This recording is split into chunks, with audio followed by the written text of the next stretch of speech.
A gratitude practice, can be very simple, is a way to literally rewire your brain to look for good things as well. It won't stop looking for dangers, but it will start looking for what's good in the world. Just thinking of 3 things every night before bed that were positive that day, that were beautiful to me. I was able to see that even when I'm in pain, there are things that are incredible in my life beyond that pain. And then that calms the nervous system, reduces the inflammation, and helps soothe the pain.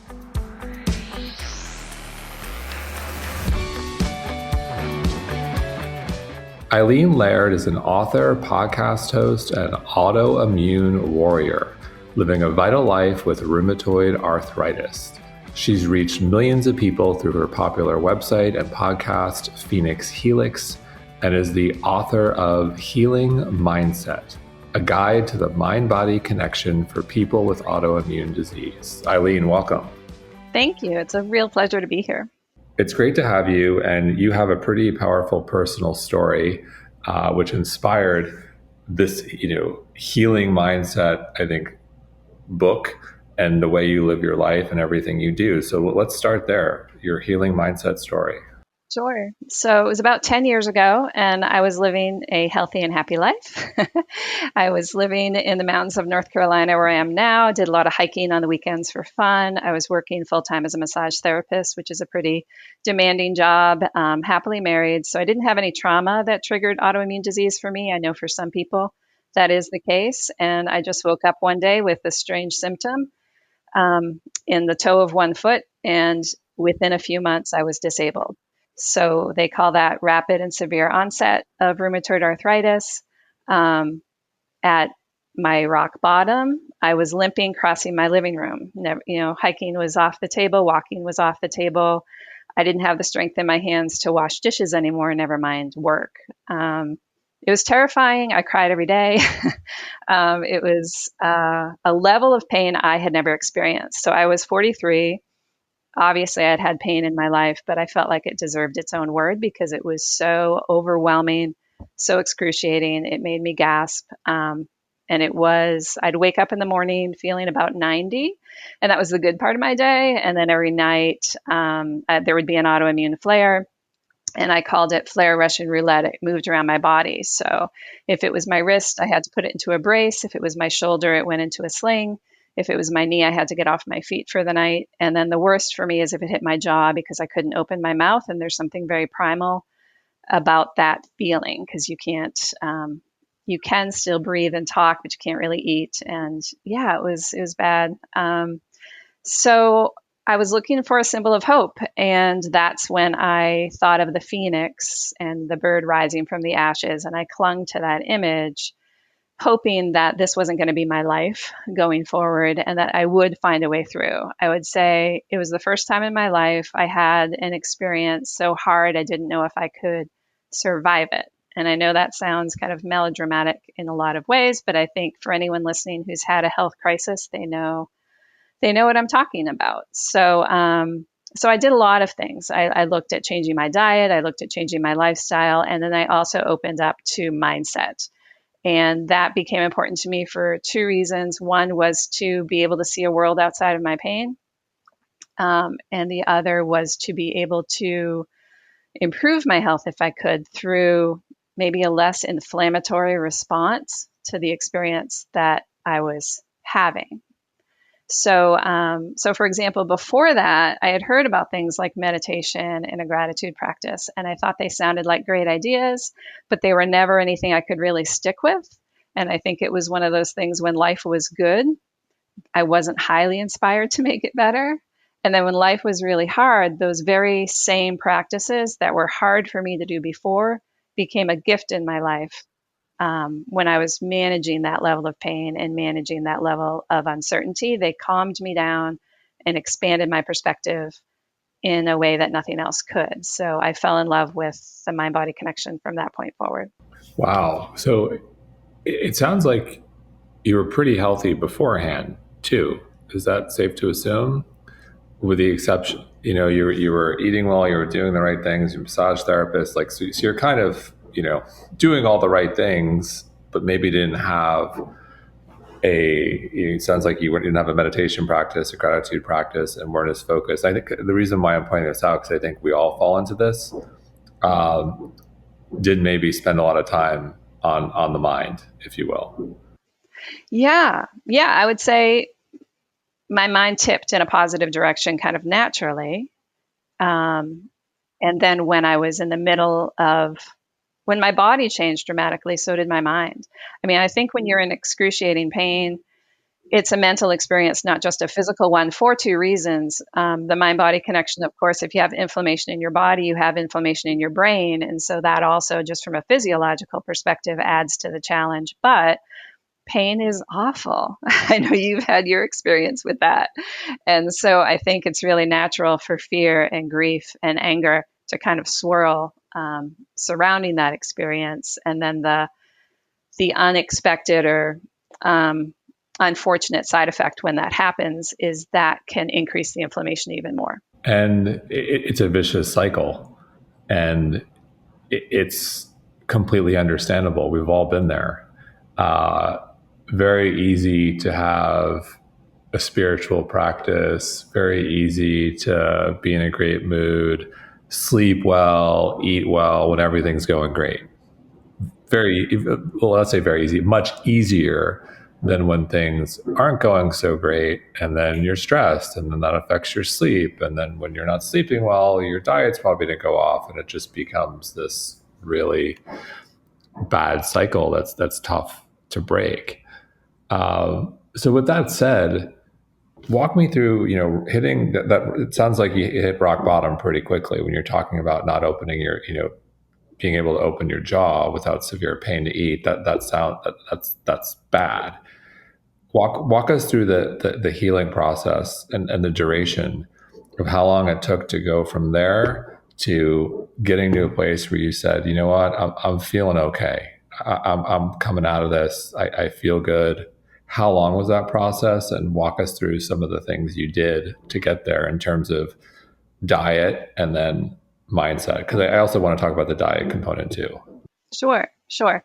And let me say to anyone watching too, with the book the Healing Mindset, I didn't talk about diet a lot because I know everyone's very passionate about the diet they have. And I didn't want anyone to feel excluded from that book. So that really is all about the mind-body connection, specifically for people with autoimmune disease. But yeah, so for me, the paleo autoimmune protocol was the diet that really helped me. So the process, I would say for 6 months, my inflammation kept getting worse and my fear kept getting worse. And then when I think hitting rock bottom for me was what made me realize this wasn't going to get better on its own. I really needed to make some changes. And so I tried a few different things. I did try vegetarianism and veganism first, and I continued to get worse. And then it was ironically a vegetarian friend who told me about a paleo style diet that her mother had done for IBD, and it was really helpful. And so I started with that, like a version of it is called the GAPS diet, if you've talked about that in this podcast before. And that was the first, when I shifted to that, that was when I felt the inflammation kind of neutralize and then slowly descend. So I'd say for 6 months, it was going up, up, up. And then when I shifted to that diet, it started going down, not dramatically, not overnight, but it started improving. And I did that alongside paying attention to the mind-body connection. I incorporated a meditation practice. I did try to prioritize sleep, but when you're in that much pain, it's really hard to sleep. So I needed the pain to get better before my sleep could really get better, but I gave myself the opportunity to sleep. I wasn't trying to avoid sleep and trying to make myself as comfortable as possible to sleep. And then I did the GAPS diet for about 5 months and kind of plateaued in my healing. And that's when I was ready, I would say, to do the paleo autoimmune protocol. I had heard about it 5 months before. It's not an easy thing to do. I was hoping I wouldn't have to go that strict. It's an elimination diet for anyone who's not familiar with it. And that part's not permanent. And I think I didn't know that in the beginning. I thought, gosh, you can't eat anything for the rest of your life if you're doing the paleo autoimmune protocol. But the elimination diet helped me identify the remaining food intolerances and really, really dramatically reduced my flares. And so I would say from rock bottom to reclaiming a lot of my health was maybe 9 months to a year later of dietary and lifestyle changes. And then, and it wasn't perfect, but it was significantly better. Like how I would describe it is my pain went from a scream down to a whisper. And I was incredibly grateful for that. So before we come back to mindset, because that's where I want to spend most of our time today, I do want to just talk about diet for a moment. For those who are unfamiliar, could you briefly summarize GAPS and then the paleo autoimmune protocol to give people an idea of what both entail? Sure. So the GAPS diet is really a low starch diet focused on gut healing. And they have an introductory diet and a full diet. And so you kind of go to, if I remember, it was 10 years ago now, but you really pulling a lot of things out of your diet that require any digestive strength at all. And so you're almost just doing broths and very well cooked, low fiber, low starch vegetables during the introduction or the introductory diet. And then you slowly increase back up, but your diet stays low starch. And because it's low starch, a lot of it's definitely gluten-free. And then a lot of grains are off the table. I'm trying to think if there's any grains in that diet at all. I think it's 100% grain-free. Most of the legumes are off the table. So it's very close to paleo, but it's also low starch. So there's no sweet potatoes, no cassava, none of the high starch vegetables that a lot of paleo people eat. So that's the GAPS diet. And then the paleo autoimmune protocol removes certain foods that can be inflammation triggers for people with autoimmune disease for a minimum of 30 days. And then when your symptoms improve, you reintroduce them one at a time to see how your body responds. So it starts with a paleo template. So it's grain-free, legume-free, processed food-free, refined sugar-free, refined oil-free. And then it also removes, if no one's heard of this, it's going to sound extreme, it removes nightshades, which are potatoes, tomatoes, peppers, eggplants. It removes nuts and seeds, and that includes coffee and chocolate. It removes seed-based spices even. It's pretty intense. And I'm trying to think of eggs. It removes eggs. And then all dairy. And strict paleo tends to be dairy-free, but a lot of people, everyone personalizes their diet as they should. So in the elimination phase of the AIP, there's a lot removed. And then once you start to feel better, you test one of those at a time and see, are you going to have an inflammatory reaction? So for me, I was able to reintroduce eggs with no problem, which was wonderful because that's a very convenient food. Chocolate, which I love. I was able to reintroduce homemade chocolates, but I found out that at that point anyway, nightshades were a very high inflammation trigger for me, and so was dairy. And so realizing those two things were really key for me going forward. And then over time, again, that's been 10 years ago now, the goal is to continue to heal and your diet to continue to expand in whatever way that can still support your health. But I'm a big believer in eating as wide a variety of foods as you can, as high a quality as you can afford, for the healthiest diet for your mind and your body. And now I still eat pretty close to paleo at home, but I have a lot more food freedom when I'm traveling and so forth. And then the other thing I should just mention for your listeners too, so medication did end up becoming part of my journey too with RA. So in the beginning, I was hoping to avoid it. I do have a really severe form, and so I avoided it for a few years, and then damage started happening to my body in spite of my best efforts. That was a difficult decision. I used a lot of mind-body techniques to help me with that one, and it ended up being a good decision for me. So I have an integrative medicine approach now for myself, where I call it diet, lifestyle, mindset, and medication, and that's what helps me feel my best. Sure, you're not alone. Terry Walls, who we've had on this show, similar story with MS, really took an extreme diet and protocol, which became the Walls protocol, and also used medication, and it worked. And I think those things, medication and diet, lifestyle, are not mutually exclusive. Yeah, I think a lot of us think that in the beginning. We think we have one choice or the other, and some people, if you don't need medicine, that's wonderful. So that's great. And then for people who only take medicine and don't think they can do anything, that's kind of a shame. Yes. So that is very helpful with regards to diet. Not surprising. We've talked about autoimmune with a lot of people on this show, and protocol seems very similar in terms of more of a grain-free paleo diet that seems to work. Coming back to the mind-body connection, look, we're mind-body-green, one word, not three. It's all connected. And with that said, I thought it was so interesting in your book, you have a chapter titled "The Three Myths of the Mind-Body Connection." So let's talk through some of those myths. Yes, and I'll be curious if you agree with me about those three myths. I'm going to guess you do. Um, the first one would be that it's all in your head. So I think a lot of people who have any type of chronic illness that's difficult to diagnose, they've been told that by somebody, often by multiple doctors, and sometimes by family members and friends who, if the doctor doesn't give you a seal of approval that there's something wrong with you, then it must be all in your head. And so the first myth is that the mind-body connection is only the mind. The body is real too. Physical symptoms are real as well. And just because there's a mind-body connection doesn't mean there's nothing wrong physically that also needs support and needs to be able to be addressed. I do have rheumatoid arthritis. It is a physical condition.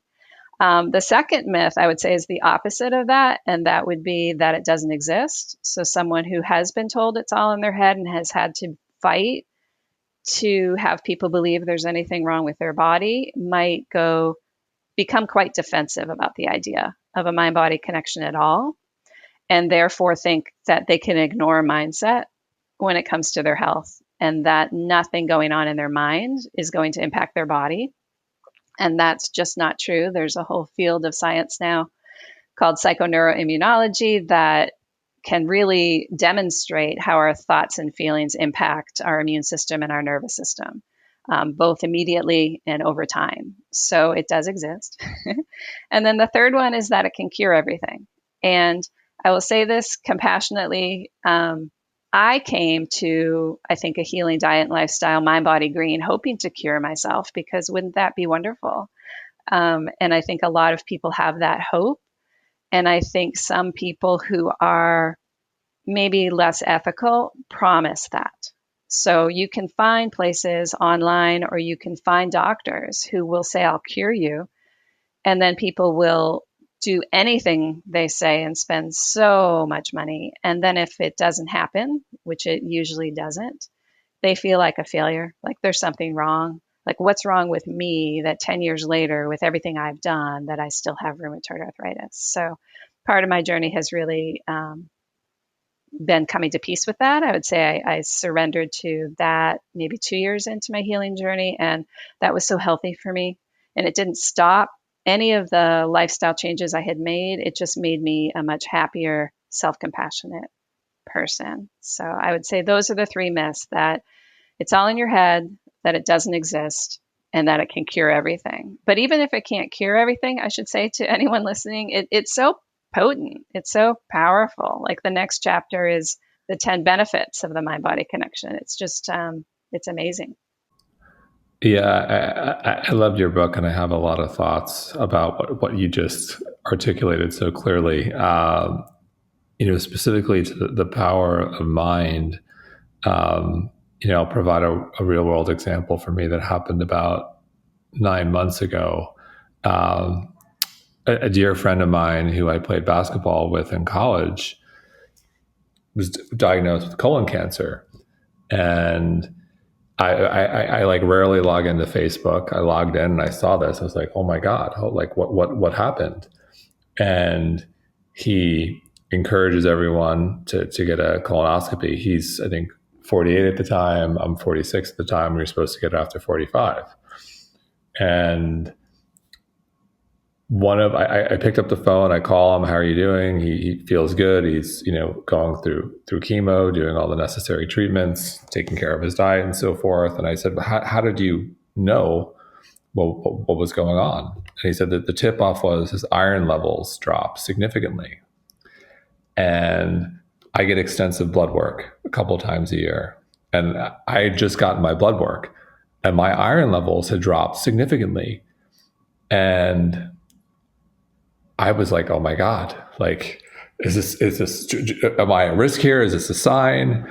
And I have an amazing medical team. And, I got a Frank Lippin functional medicine doctor and a couple doctors around him. Giovanni and Scott are all part of his team. And their feedback was, you need to go to a colonoscopy to rule this out, because of the iron drug, because it's a sign that I know their symptoms. And so in the lead up for like the couple of weeks where I had to get the colonoscopy, I was so unlike myself. I was like a mess. I was so worried. I started to like experience like GI symptoms in my stomach, where I was like, maybe something is wrong. And I go do the colonoscopy, and I did an endoscopy too. I'm just like, we're doing everything. I'm completely clean. I got nothing. But through that period, I was saying, wow, like what a teaching moment for me, where and my iron drop is just unexplainable, and it went back up. And look, I think it also speaks to bloods and lab work, and sometimes just things are off, and there's no explanation to the science. Like some things are just off, and there's no explanation. But boy, was I a wreck. And for someone who's pretty optimistic and pretty tuned in, I just completely, my mother and my wife were like, you are so unlike yourself. This is not you. Like, you're letting this thing control you. And I had symptoms. So it was like, wow, you speak like, wow, I really witnessed what one can do with their mind. I spiraled.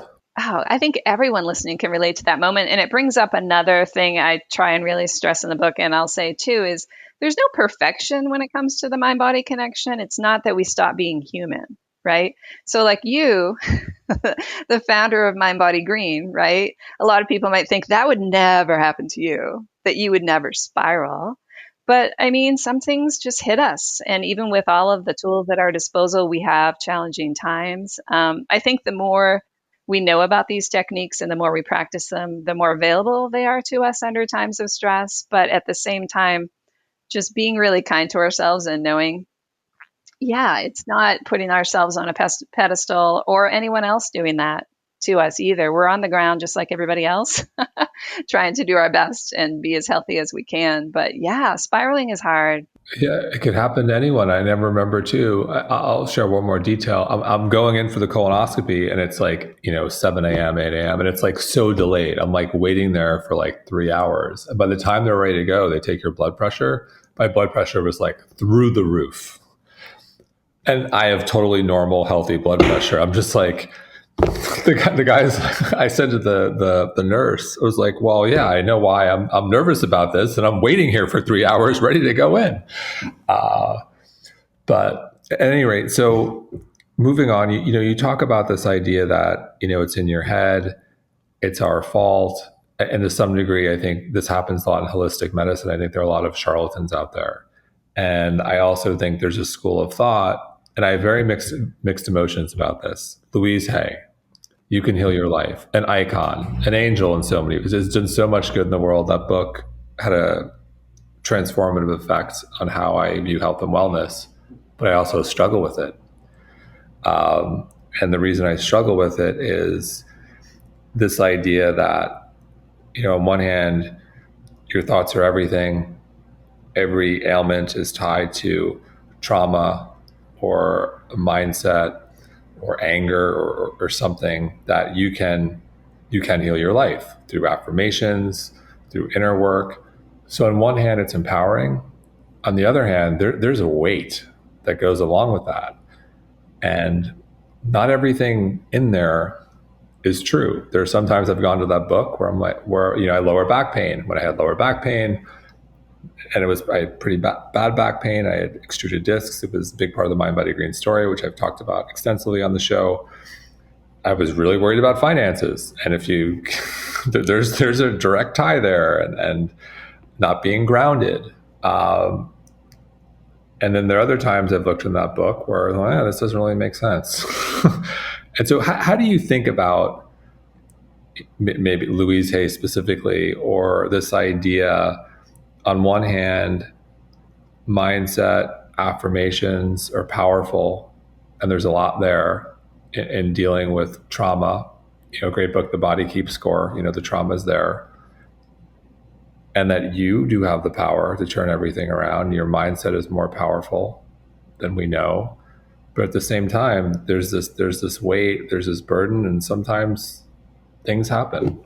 So how do you, I know it's a lot to process. How do you think about all of that? I struggle with it. Yeah, I probably take kind of a middle road approach, meaning that like when I hear the sentence, you can heal your life, maybe that doesn't mean you can cure everything, you know? Maybe it means that today I can approach my life in a healing way, in whatever way that may be, in how I'm living and how I'm being and how I'm thinking, in the mind body techniques I'm practicing, in the food I'm eating. But also, I think in a really I think there's a process in the beginning. You can be quite perfectionistic about it, and you want that cure maybe.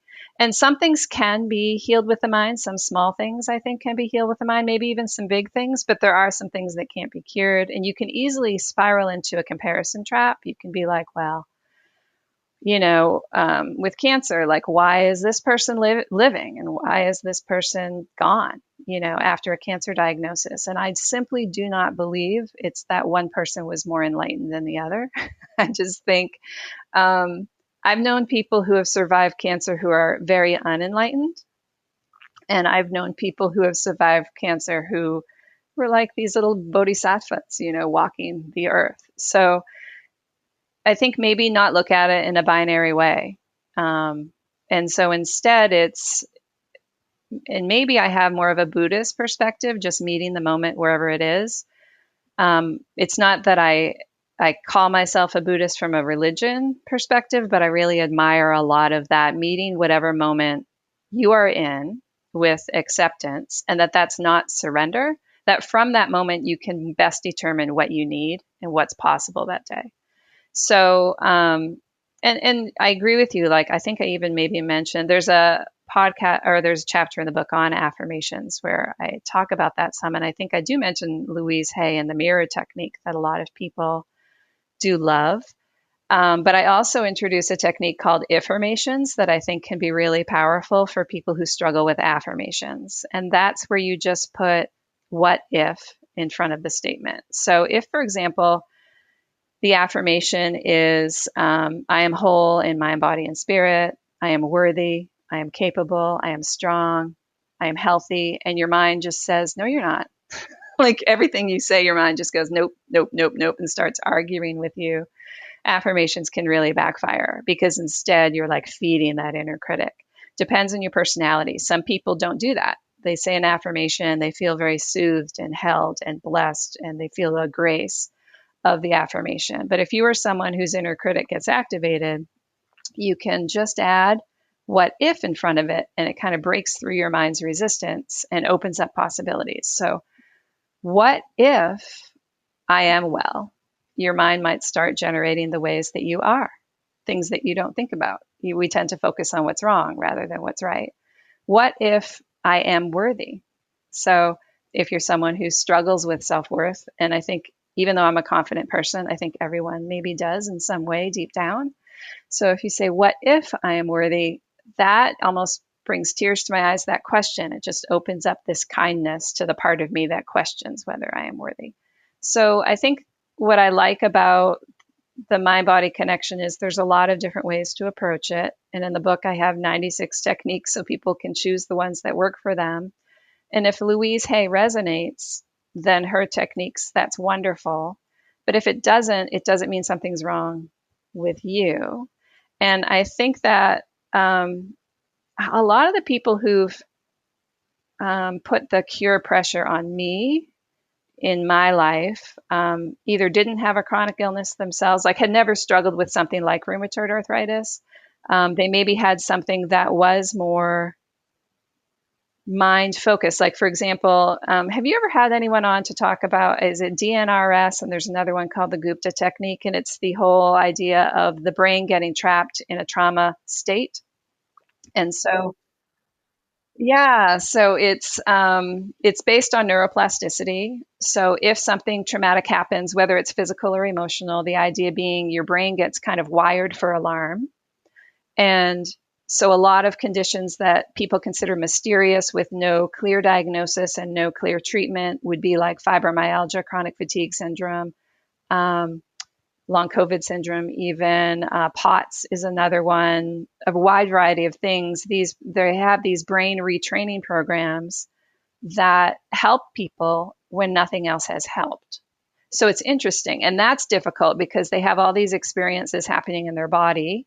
So the idea that the brain can be in charge of that, you have to overcome the idea that that's possible. And then it's a program that people do to I think it takes, like, they recommend you do it every day for an hour a day for 6 months and see how you feel at the end of it. And so it's kind of intensive, but a lot of people have had dramatic improvements, which is great. I've never heard of anyone with autoimmune disease cured by it. I've heard of a lot of people with fibromyalgia style struggles improved dramatically by it. And so I think that for me kind of maybe delineates the power of the mind-body connection. A lot of people with rheumatoid arthritis have fibromyalgia. It's not like they're mutually exclusive. So something like DNRS or any of these techniques practiced in regular life can really bring down that inflammation, really retrain the brain out of an inflammatory response into a soothed response, being able to interrupt that stress habit, you might say. It can change the chemistry of your body and it can improve so many things, but you might have something that can't be 100% fixed. And I'm okay with that. I would love a cure for rheumatoid arthritis, so don't get me wrong. If one comes, I'm ready for it. But I've just come a long way from making that my goal. It didn't help me when I made it my goal. I just felt like a failure too much, and I felt like I had to be perfect all the time, and no one can. On that note, to me, it's been extraordinarily powerful in my own personal healing journey. And granted, I didn't have RA. I had just excruciating back pain, 2 extruded discs. Letting go, like this idea of, okay, I'm going to set the goal, I'm going to do all the things, and then I'm just going to let go. And I think you come back, I'll bring it back to every major religion or spiritual practice incorporates this idea of letting go. AA, not a religion, not a spiritual practice, letting go. What do you think is so powerful about having a goal, but also not being attached to it? It's such a subtle but important thing because it's how you're approaching your goal. Because it feels 100% different to do all the things you described that you did for your health and all the things I described that I do for my health, where my goal is to just support and love myself as best I can on a daily basis. That's a very beautiful, almost relaxed approach, even though there's a lot of effort involved in it. But if the goal is attached to an outcome, I think the body just tenses up against that because you're constantly wanting something. You're not accepting the moment where you are. You're wanting something completely different. You have this weight you're carrying, trying to make something happen, force an outcome. And frankly, that's inflammatory. That's the trick with the mind-body connection. I mean, with that pressure we put on ourselves can increase inflammation in the body. And if our whole goal is to reduce inflammation, if that's the root cause of almost everything, where can we find a way to approach mindbodygreen, a healing lifestyle, with a healing mindset that allows whatever happens to unfold? And I also think there's a real gift in being able to be in something hard and getting to a point where it's not as hard as it used to be. Like I was thinking, like when I described rock bottom for me, and I wouldn't want to go back to that was out of control inflammation, but I'm in remission a lot of the time now, and I'm incredibly grateful for that. But that doesn't mean I never flare. And when a flare comes, it can trigger some of those old fears and memories and feelings. But I have enough experience now, and I have enough techniques now that I can calm myself during a flare and not judge myself during a flare in a way that's very different from 10 years ago. So there can also almost be like a feeling of deep beauty when I can love myself unconditionally when I'm in pain. Whereas I think in the past, I loved myself conditionally. I think I loved myself best when I felt best.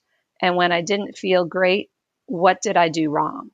I think that's tremendous perspective. And I also think in our wellness world, I love our wellness world. I love all the great people doing great work, that there's this silent judgment often when someone is dealing with something. Sometimes it's actually not silent. People will say, "Oh, well, that person, they must be really angry, or they must be, have some real trauma there, or, they're probably eating too many nightshades, or they're not in a they probably have SIBO." I remember someone said to my wife when she was pregnant with her first child, like, I think you might have SIBO. You look like a little puffy. And my wife didn't say anything. It was actually the early stages of pregnancy. Uh, so, coming back to thoughts, our thoughts are everything. We have God knows how many thoughts a day. Something you talk about in the book I thought was so interesting: negativity bias. Can you explain how our negativity bias, what that looks like, how it comes to life? And to me, it's sneaky for many of us. Yeah, well, I think in a nutshell, we notice what's wrong more than we notice what's right.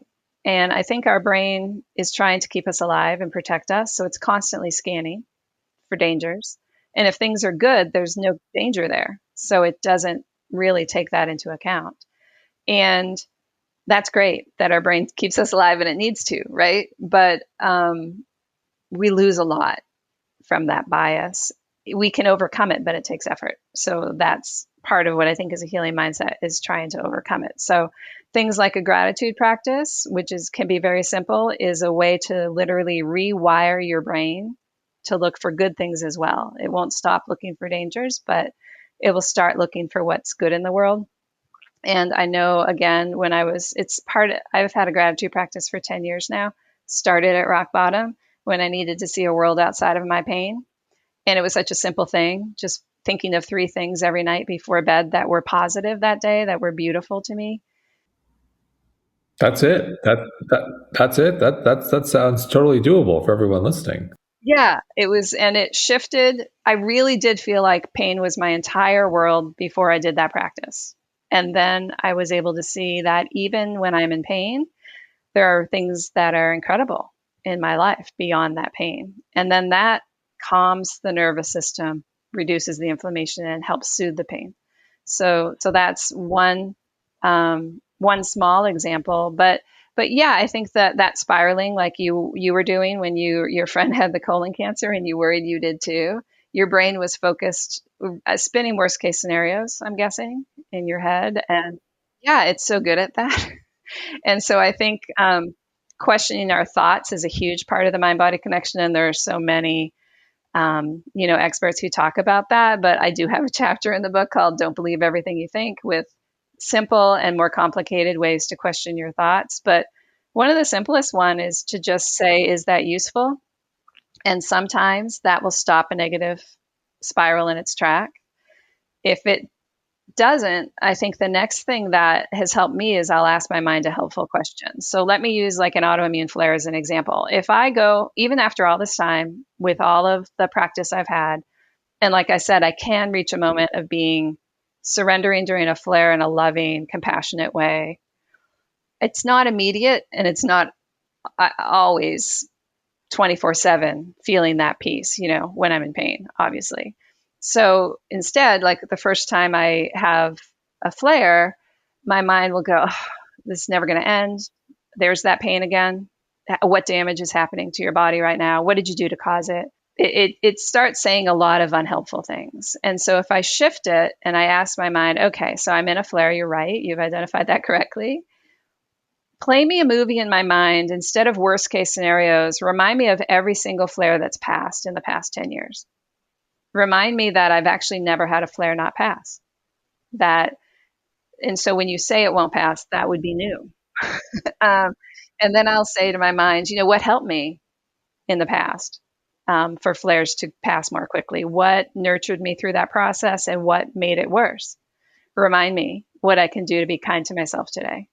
And I find my mind likes to answer those questions. It's just we don't ask our mind that question that often. And so the mind has to be interrupted because its default is negative. And so it needs to be interrupted and redirected and retrained to balance that with a more positive approach. So it sounds like gratitude had a profound impact in terms of developing the healing mindset that you needed to heal. And I'm curious, of all the tools, the practices you've listed in the book, next to developing a gratitude practice, what other two do you think had the most impact for you? Meditation was huge. So prior to rheumatoid arthritis, I tried to meditate and I felt like I was being tortured by it. And I think that's because I also didn't understand it really. Like I was one of the many people who thought meditation is sitting still and not thinking. And really, no one can do that. So I just thought I was bad at it, and that's not very fun. Um, but there are so many different ways to meditate. So in the beginning, guided meditations were really healing for me. And there was a CD by Jack Cornfield called Lamp in the Darkness, Guided Meditations for Difficult Times. And I would listen to that every night during the peak of my flare. And I felt my whole body calm down just from that redirecting away from the pain spiral. I was still in pain at the end of the meditation, but I was no longer, my mind was not, my mind was calm, if that makes sense. So that changed meditation from being something that felt like torture to being something that felt like medicine. So that was very dramatic for me. And then from that point forward, it stayed part of my life. I've gone periods where it's every day. I'm in a period right now where it's every day. I've had periods where it's not every day, but it's a thread, it's at least a few days a week. The practice has changed. I like silence and sitting still now. I didn't back then. Walking meditation is really nice too. I love body scan when you have an illness that impacts your body. That can be a really powerful way to reconnect with your body in a safe and loving way and remind yourself that while your mind will say, there is no cell in my body that is not in excruciating pain, that's really not true for most people. Even at rock bottom for me, that wasn't true. And so a body scan helps you find the places in your body where you're not in pain. And again, remind you in another way that you're not in pain. So yeah, meditation has been huge. And I think meditation trains you to notice your thoughts without following them. I mean, I think that's really the basis for meditation is it's not thinking. It's instead when thoughts come up, letting them pass through without chasing them like a dog on a leash. So that bleeds into daily life. So I am more likely after 10 years of practicing meditation to catch my mind when it's being unhelpful. And so it's less unconscious than it was before. So the third thing would be questioning thoughts. So when a thought is unhelpful, the first step I have to do is notice it's there. And then, try and stop it. And the Byron Katie technique was transformative for me. Have you had her on or? Wow, Byron Katie. I think we had her on a couple of years ago. It was a while, 3 or 4 years ago. She's a legend, but walk us through the technique if you can. Yeah. So like I had said, the first thing is, I'd say the simplest thing to do first is it useful? Sometimes that's not enough to stop an unhelpful thought. The other is to ask your mind a helpful question. But if you're still spiraling and the mind won't let go, what Byron Katie has a technique called the work, and she recommends doing it in writing because it uses a different part of your brain and helps break through the brain's resistance. And basically, you're asking yourself 4 questions, and then there's a turnaround. So the first question is it true? And your brain will say yes, usually. And then you say, is it really true? Is it really true? And sometimes then your brain's like, maybe not. It just kind of loosens that hold a little bit. And then it's how do you feel when you think that thought? And you tune into your body. Where's the tension arising? Is it that rapid heartbeat, that high blood pressure, the tension, the pain? What does it feel like in your body? And what impulses do you have? Like, do you suddenly want a drink or a drug or some sugar or to escape in some way? Do you want to lash out? What behavior is that thought triggering? And then the fourth question is, how would I feel without this thought? And so it just kind of opens up a lot of space around the thought and makes you realize you are more than your thoughts, but your thoughts have an impact. And then the final step for her, the turnarounds, and that's where you write down the ways that thought is not true. And that's the most powerful part and the hardest part. She has a lot of great videos guiding people through, which I think is helpful if you've never done it before, so you can kind of see a master in action. Because she has videos talking with people and their mind is convinced it's true. There is no possible turnaround. And by the end of it, they feel transformed. I'll give one example for me that's not autoimmune, but it was really powerful. My mother, she has since passed away, but she ended up in a wheelchair for the past 10 years of her life. And when she first ended up in a wheelchair, I was very stressed out about her ability to stay independent. And I saw her as disabled. That was the thought. And by the end of the Byron Katie technique, I realized all the ways she was capable.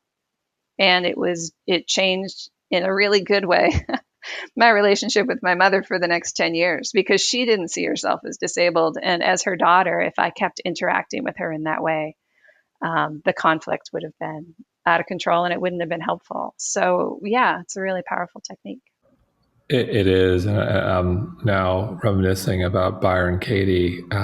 When we had her on the show, this was pre-COVID. I think it was 17 or 18. We'll put the episode in the show notes. But it was back when we only did podcast interviews in person at our office in Brooklyn. And now and she had such a tremendous, almost angelic presence. Just such positive energy, and just one of those human beings who's just special when you're around her. She just, you feel different in a good way. So I'm glad you referenced her. So you have a tremendous personal story, and you also did a ton of research in your own healing journey and writing the book. And I'm curious, what was the most surprising study or research you came across when you really started to dive in to discover the power of developing a healing mindset? And where is science catching up there? Yeah, science is definitely catching up. I mean, there really are thousands of studies now, and I think there's maybe a lot of funding for the studies now that people are really fascinated by them. So I think my approach to the book, so there's 140 scientific references, but it's not a textbook for anyone listening. It's very much a guidebook written like a conversation you can dip in and out of. It's meant to be practical, non-intimidating, with brain fog in mind, because a lot of people with autoimmune disease have brain fog. But if you are a science geek like I am and love the research, I wanted footnotes so you could dive in deeper. And I looked for a lot of studies and maybe expected to find them on how it improved symptoms and lives for people with autoimmune disease, which is wonderful because that's the practical end game, right? That for example, someone with, they did a study of guided imagery for people with IBD, so Crohn's disease and ulcerative colitis. And at the end of the study, of course, you would expect anxiety and depression to improve, but their pain levels improved as well, and their symptoms went down.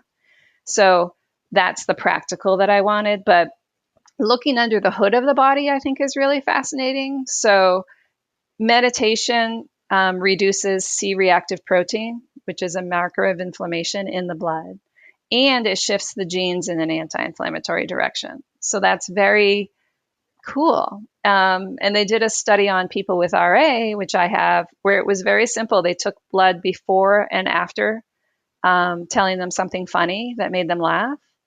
And inflammatory markers went down, the same ones that are involved in RA activity, IL-6 and TNF alpha. They reduced immediately. Like, that's kind of wild to me, that you can do something and something changes immediately. So I've heard Donna Jackson Nakazawa, who's an author who writes about this sometimes, and she calls it an inflammatory versus an anti-inflammatory cascade.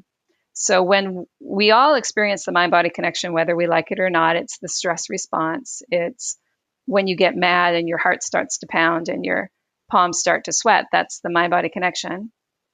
A healing mindset lets you tap it in the opposite direction. So it lets you, as I described when I meditated when I was in pain, feel my body calm down. And if they took my blood before and after meditation, they would have right away seen inflammatory levels go down. And so that's very powerful for me to know. So it's not like you have to be a monk for 10 years before you see benefit. I think you can see a benefit immediately. But then, yeah, I think over time you see it even more. There was a study with Hashimoto's. I think it was 6 months stress management, teaching a lot of these techniques. And again, of course, their quality of life improved, but their antibody levels went down. So it's wild. I mean, it's just it's real. It's very real. It is very real. And in closing, we have a very popular series on the site called Invisible Illness, which profiles people like yourself who look fine, look healthy, but maybe suffering from autoimmune or something that's not really visible. And in that journey, as you've mentioned, it can be lonely. Sometimes you find yourself in a doctor's office with a doctor saying it's all in your head or you're fine. Any advice for someone listening who's maybe going through their own invisible illness right now and struggling to find the silver lining or to find their way or develop their own healing mindset? I would say the first step, really, maybe for everyone everywhere, and especially someone in that position, is self-compassion. Because I think you're going through something really hard and you're maybe not getting the support that you really need to navigate it well, and to just honor that and say, this is hard and I will love myself through this. So starting from that perspective is a really beautiful foundation for everything else. And then, yes, find people who believe you. And so that, and everyone has such a different experience. You might have friends and family who are supportive, which makes a huge difference. And you may not, which adds a huge burden. One thing with the internet now, you really can find communities online, which are wonderful. You have to be careful where you go. So mindbodygreen would be a good one, because you want people who have an empowered approach to life with chronic illness rather than a victim approach. And I don't even say that judgmentally. I think we can all slip into that sometimes. That's part of being human. But I think finding a way to focus on what's within your power instead of the things out of your power is where you find your power. And then, yeah, if you don't have a doctor who believes you yet, keep looking. And it's awful. A lot of people have to go through like a dozen doctors before finding the one who really helps. It shouldn't be like that, but don't give up. Amen. Eileen, thank you so much. Thank you. This was really fun. I love talking with you.